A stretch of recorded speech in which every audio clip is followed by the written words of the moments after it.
going on, FPL managers? Welcome to another video and podcast from Fantasy Football Scout. My name is Ted. You can find me on Twitter at Ted Talks FPL. And today I'm going through my Game Week 3 transfers. I've got 2 free transfers in the bank.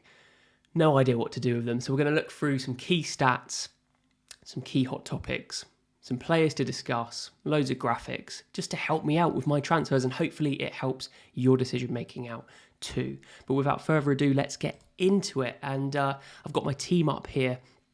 So far, a fairly decent game week 2, another green arrow. So a healthy rank at the moment from a pretty templatey team, it has to be said. Big at the back. It does create some difficulties, it has to be said. The inflexibility is biting me, but I've got to be happy with how it's doing. The wing backs at the moment seem to be fantastic.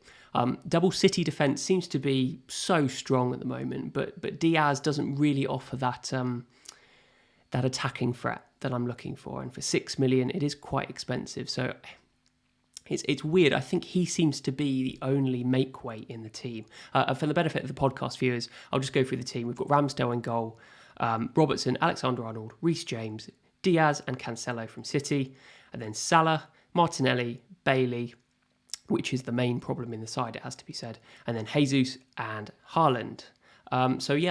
Looking at Salah captain against Man United, I think that seems like a pretty sensible option at the moment, given Man United's defensive frailties at the moment.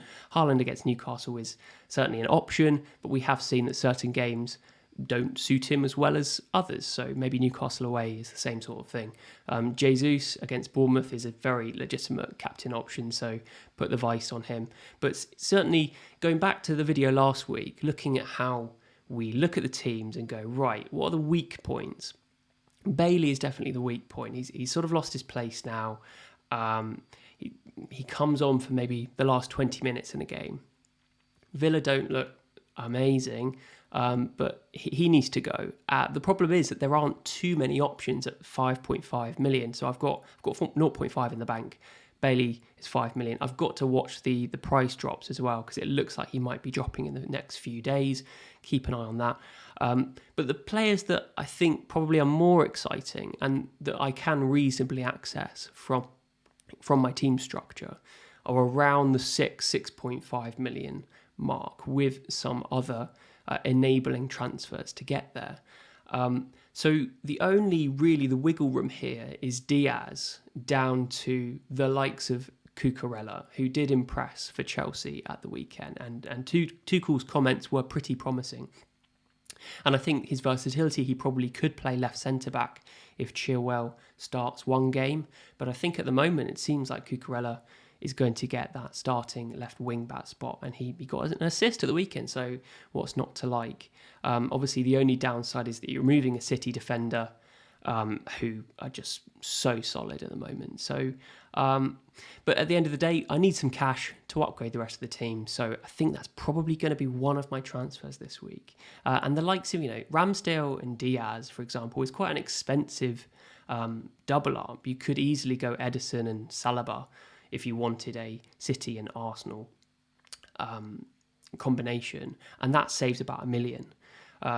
So maybe I end up bringing Ederson in goal along with Cucurella for Diaz, and that creates a double Liverpool, double City, double Chelsea backline, which is pretty strong. Loads of wing backs and Ederson in goal. So I might end up with that, but for the flexibility purposes, I think I need to maybe just make one transfer this week, and that might be Diaz down to Cucurella, because we'll go through some of the stats coming up.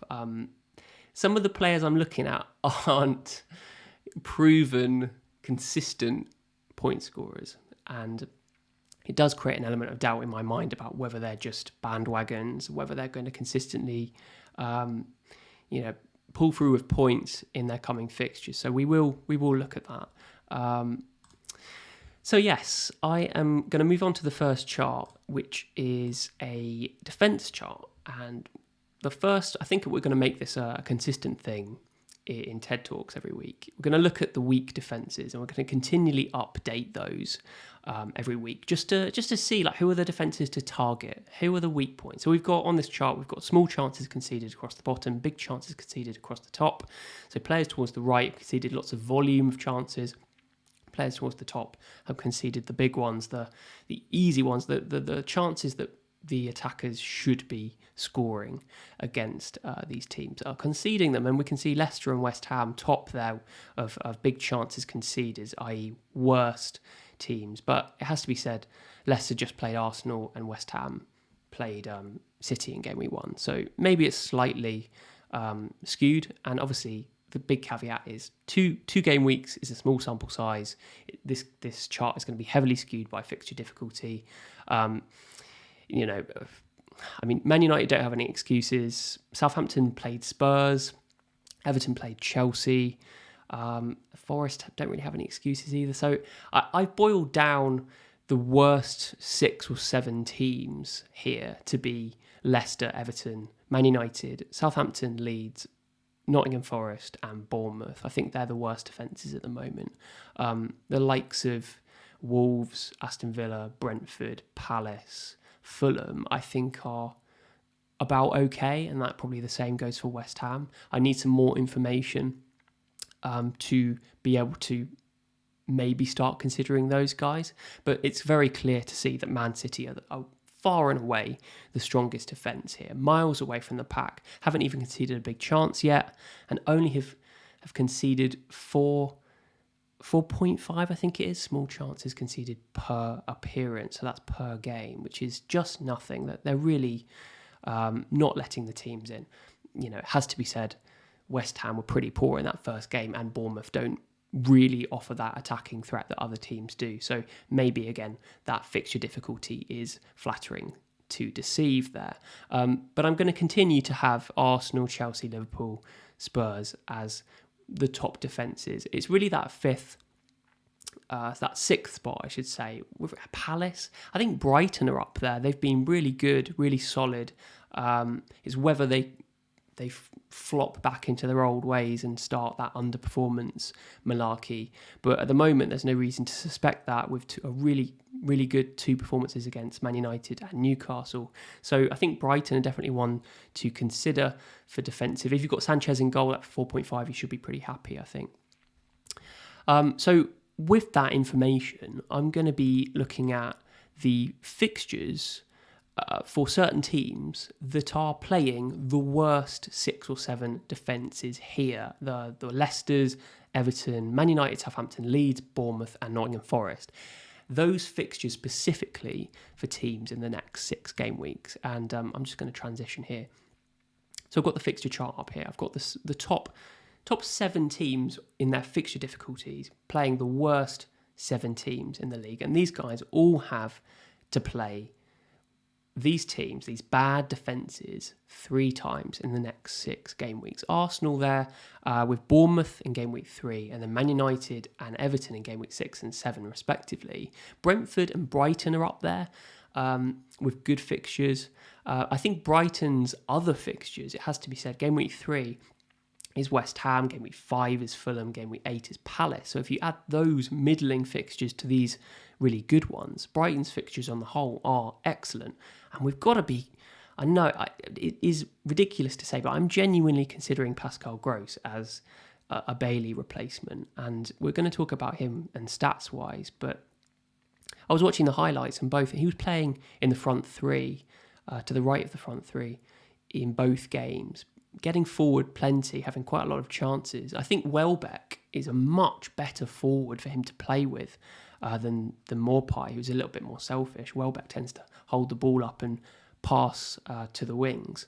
So we'll see whether Gross continues to keep up with this certainly underlying performance, but obviously those 2 goals in Man United stands out. And he did miss a glaring opportunity against Newcastle as well. So definitely eyes on him. He's on the watch list, and Brighton's fixtures are excellent. I did mention Tony there. I did mention Brentford there, I should say. Tony and Mbomo, they look good. I'm really not sure I'm going to be falling into that Mbomo trap, considering that narrative last year about hitting the post a million times. I'm not sure I'd ever be comfortable bringing someone like him in, but Tony, I could consider him. I think that 7.5 price tag is quite difficult for me to get to, so I think I'm going to have to compromise and go for someone a little bit cheaper. We've got Forest next. There's not too many people. I mean, maybe Lingard got an assist weekend, but I don't think Forest offer too much going forward. I mean, their goal was a tad fortunate, a deflection off the defender that bounced onto Awonyai. Terrible pronunciation, I'm sure, but not massively enamoured with Forest's attack, so I'm probably going to steer clear there. Chelsea next. The next 3 fixtures for Chelsea are prime attacking potential. Leeds, Leicester, Southampton, game week 3, game week 4, game week 5. And it kind of makes me want Cucurella more, because I think Chilwell's still suffering from rhythm issues, from fitness issues. That's what Tuchel's been saying in some of the press conferences, some interviews, some post-match interviews. I think Cucurella and Reece James double up seems to be a really good and, pretty affordable double up. So I'm kind of keen there. I'm not really enamoured with any of the Chelsea attackers. Sterling's too expensive. Mount has been a little bit off the boil. Likewise, Havertz. So I think the wing backs look a really good option there. Leeds have a good set of 3 of those poor bottom 7 fixtures, but they come a little bit later in this next 6 fixture run. So Everton in game week 5, Nottingham Forest in game week 7, and Man United in game week 8. They've got Chelsea in game week 3. So the likes of Rodrigo, who has raised his head and said, pick me if you fancy Premier League teams, with his 3 goals over the last 2 game weeks. Is his underlying performance sustainable? Is this performance sustainable? Can we pick Rodrigo with we don't know how bad Bamford's injury is, but could Rodrigo be the guy that we look to? He's already gone up in price. I think he's 6.1 now. So difficult to get to if you've got those 0.5. You're missing out by 0.1. So, but then again, I'm not sure I want to be bringing him in for Chelsea necessarily. I think the run after Chelsea is good. So it kind of makes me think that I want to wait one more week, especially with Brighton against West Ham in game week 3. Brighton and Leeds, the likes of Pascal Gross, the likes of Rodrigo. If you're looking at bringing in these guys, maybe it's worth waiting one more week to do so, because both teams have a great fixture run after game week 3. And then Liverpool, bottom here, I think most of us have triple Liverpool. Really difficult to shift the third choice Liverpool player you've got on your side, whether it's Diaz, whether it's Robertson, whether it's Darwin Núñez. I think whoever you've picked out of those 3, I think you just got to stick with them, because tearing your team up to move to the next bandwagon Liverpool player is tough, and it's sort of wasting transfers. So I've got Robertson. I'm pretty happy with him. Let's see what happens tonight at Palace. I just can't see Robertson being an issue going forward, unless obviously he's got an injury or something. So let's see what happens. I think, bottom line, if you're looking for an enabler, if you're looking for a replacement for a player that hasn't really worked, look for teams like Brentford, Brighton, Leeds for those cheaper players. I think they look to be the go-to. So we're going to look at the next stats table here, and we've got a momentum chart, and this is something I couldn't do last week because I didn't have 2 game weeks worth of data. And I mean, yes, again, we're looking at stats. The big caveat is small sample size. Normally, this momentum chart would be better with 4 game weeks, the last 4 game weeks versus the previous 4. So that's 8 game weeks of data in total. We've only got 2 total, so it's a big caveat. What this basically states and shows is how the players have changed in their underlying stats, their non-penalty XGI, and their non-penalty attacking returns from game week 1 to game week 2. And we can see, excuse me, we can see Gabriel Jesus at the top there. No surprise, 4 attacking returns in game week 2, whereas he didn't get any in game week 1. These stats are obviously per 90, so their minutes are going to adjust this slightly. Foden there, I think he got a couple of attacking returns as well. Could have got one more if he'd passed the damn ball to Haaland. I think everyone was screaming at the telly when he didn't do that, especially all of our Haaland captainers. Buendia is top right as well, but again, you can see below his name, he's only got 31 game week 2 minutes. So that per 90 stats is really being enlarged artificially there. He got his goal from that Watkins assist. So I'm not going to be going after Buendia or anything, especially as he might not retain that spot because I don't think he even started the game. So we've got Watkins there, we've got Gundogan, maybe Gundogan create some sort of bandwagon at some point, but I think probably the double City defence and either De Bruyne or Haaland is probably the way to go. Reece James there, nice XGI. As soon as he switched to right wing back, he was just infinitely better. I don't know why Tuchel just doesn't play them there all the time, whether he's still struggling for fitness. I kind of don't get that narrative though, because he's sort of playing multiple positions during the game. He's playing 90 minutes, both games as well. Maybe just playing right wing back for the full 90 minutes is probably the most taxing. And that's maybe why he's playing in multiple different positions. But it's without a doubt, when he plays that right wing back spot, he's going to get attacking returns, not to mention the Chelsea clean sheet. So, really happy owning. If you don't own him, you've got to look at bringing him in along with maybe Cucurella. So see what you can do. We've got Rodrigo there, and this is the guy I'm talking about. 1.6 XGI in game week 2. That's non-penalty. He didn't get really anything in game week 1, although he did score, I think. So that improvement stats-wise is being reflective here. So it's a really difficult one. I really don't know whether Rodrigo is a trap, whether he's just scored some goals and people will flock to him. I really don't know. I think I'm settling on the fact that I need one more game week to assess these guys. Got Pascal Gross at the bottom there. Interesting. He had pretty much the same XGI in game week 1, so that 1.1 non-penalty XGI. He sort of maintained that against Newcastle. Played 90 minutes. The only difference is why he's at the bottom of the graph is that obviously he didn't get any attacking returns in game week 2. That's why he's at the bottom. But in terms of his underlying stats, he's maintained them, which is pretty encouraging. I'd rather have a player that consistently registers the same level of attacking potential from game to game, rather than someone that's just recently exploded with 2 goals like Rodrigo has in one game. So I feel like I'm sort of talking myself into Pascal Gross, but again, I think I need just one more game week worth of data against West Ham just to see what's going on with Brighton. Are they genuinely the real deal, or have they just played against a really flattering Man United opponent and fairly adequate Newcastle side? Let's see. Let's wait and see.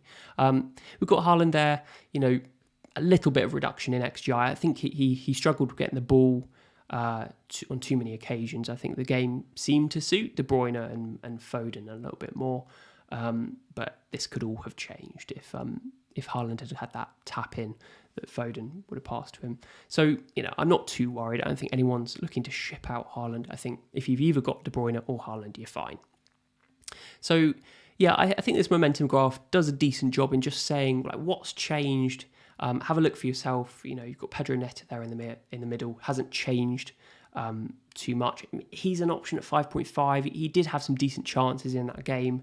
Not overly convinced by Wolves. And Neto tends to get taken off around the 70-75 minutes. So not ideal. Have a look at the rest of the players here and maybe the likes of Mbomo, Tony, Mitrovic. It's interesting, actually, Mitrovic, only 0.2 XGI in game week 2, and it was the same in game week 1. His goal was quite a difficult chance. Obviously, the 2 chances he's had, which were penalties, obviously go down as a much, much higher XGI. But how many penalties is he going to get this season? Not that teams don't get too many penalties, and Fulham have already got 2. So maybe they have a bumper season for penalties, and Mitrovic absolutely cleans up. But for his open play goal threat, he hasn't actually shown that much just yet. And while Fulham's fixtures are maintained to be quite difficult, I'm going to be just biding my time with Mitrovic. I think definitely from the likes of game week 7, game week 8, he could be a really good option.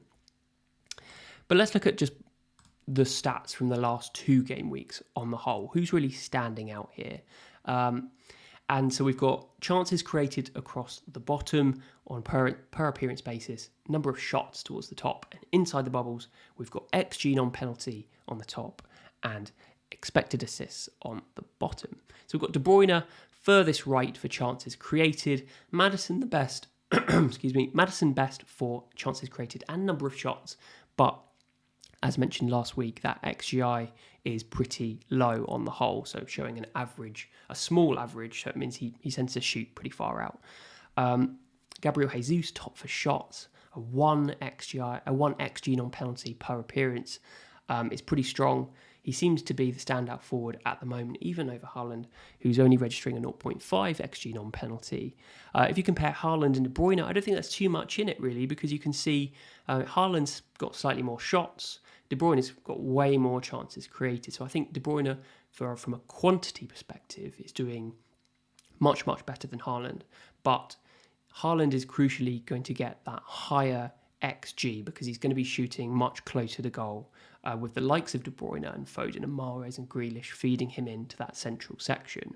Obviously, not mentioning here, Haaland is also on penalties. So I think it's 6 of one, half a dozen of the other. If you own either of them, you should be fairly happy. And we've got Rodrigo there below Jesus and Nunes. Pretty decent for a number of shots per appearance. It's just under 4 shots per appearance and a pretty healthy XG non-penalty. So he does raise a decent opportunity for us FPL managers. I think I still need more time, as I keep saying, to just assess these guys. We are not completely sure of, he's not a proven FPL asset in previous seasons, nor is Pascal Gross to a certain extent.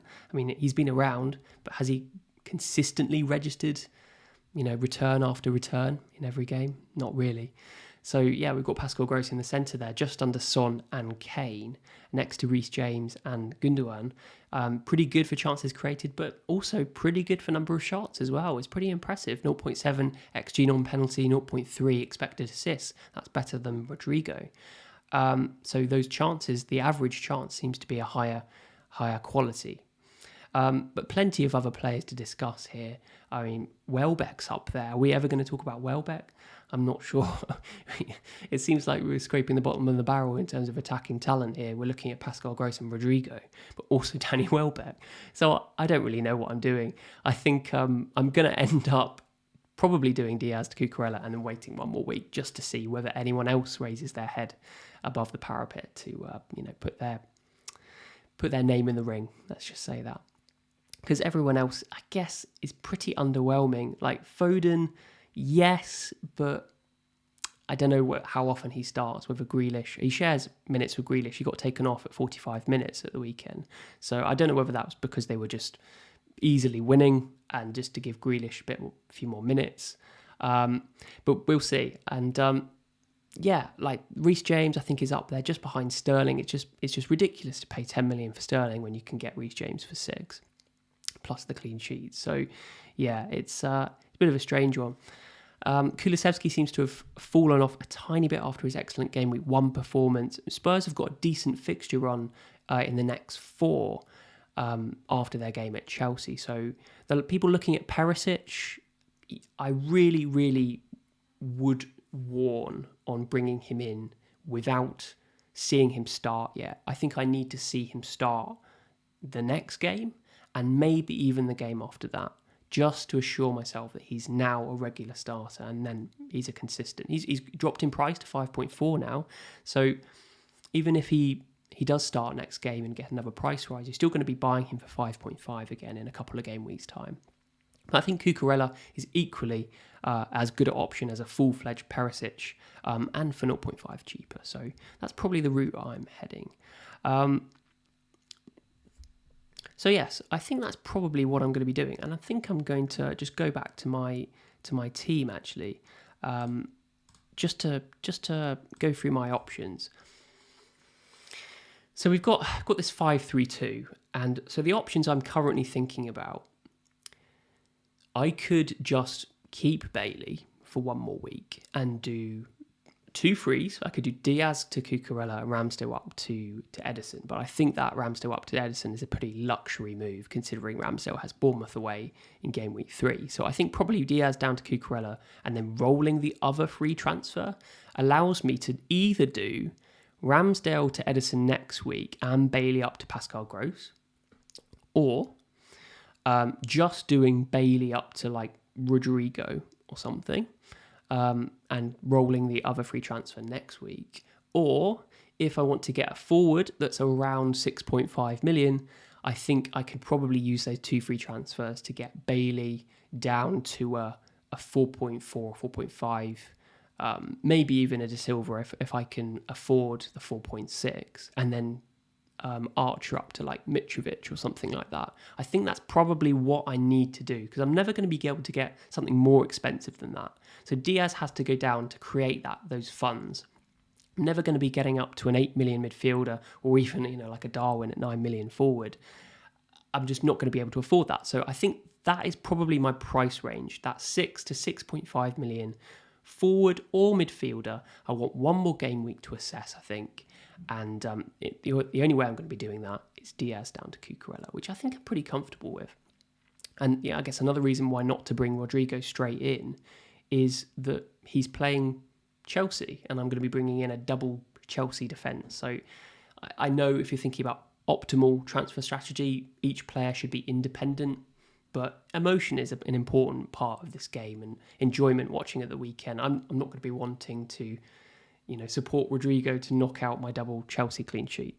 So, yeah, bit of a strange one, but I think that's probably what I'm going to be settling on. Diaz down to Cucurella, and then probably play Andreas ahead of Bailey because I'm not sure Bailey reclaims his starting spot against Palace, and Palace is quite a difficult game. So Andreas Pereira, fitness dependent, has to be said. He's got a yellow flag at the moment against Brentford at home, I think it is. So I'm probably just going to roll the dice there, roll the other free transfer. Every single game week we have at the start of the season is more valuable information. 3 game weeks is, a third better or even 50% better than 2 game weeks. So I think I'm just going to hold on, make 1 free transfer to enable future moves, as I keep saying. And that is all. So yes, a short one from me. I'm quite liking these short soliloquy digests to get my head in order, see what I'm going to be doing from my team. Just to look at those stats, they're going to help me out in future game weeks. I'm going to be looking at under and over performance on teams and players to see whether those under and over performances are sustainable going forwards. We've been looking at their performance, their XG delta from previous seasons to just cross-check, to just sense-check whether these guys are actually legitimate options. But with such few data at the moment, such little data, it's very difficult to do at the moment. So I think saving a transfer this week is definitely the best option. And yes, I would counsel prudence for anyone else who immediately wants to get on that Pascal Gross train, because I could easily do Diaz down to Cucurella and Bailey up to Pascal Gross. I could do that this week, but I'm committing to Pascal Gross. I don't want to move him on in future weeks. I need this player, this new player that I'm bringing in, to be in my team for the next 5 or 6 game weeks. And if he starts letting me down, it's just another problem waiting to be solved, and I don't want that. So I think maybe 1 more week and I'll be happy after West Ham away, which is quite a difficult fixture anyway. Okay, thank you so much for joining me, guys, and please make sure to subscribe if you are new around here. Make sure that you're kept up to date with all the fantastic content that Fantasy Football Scout do on a daily basis, actually, ranging from hot topics, team selections, stats, and predicted lineups. Basically everything that you need for a successful FPL season. If you've enjoyed the video, please make sure to give it a like. And really appreciate your support. And best of luck for game week 3. See you guys. Bye.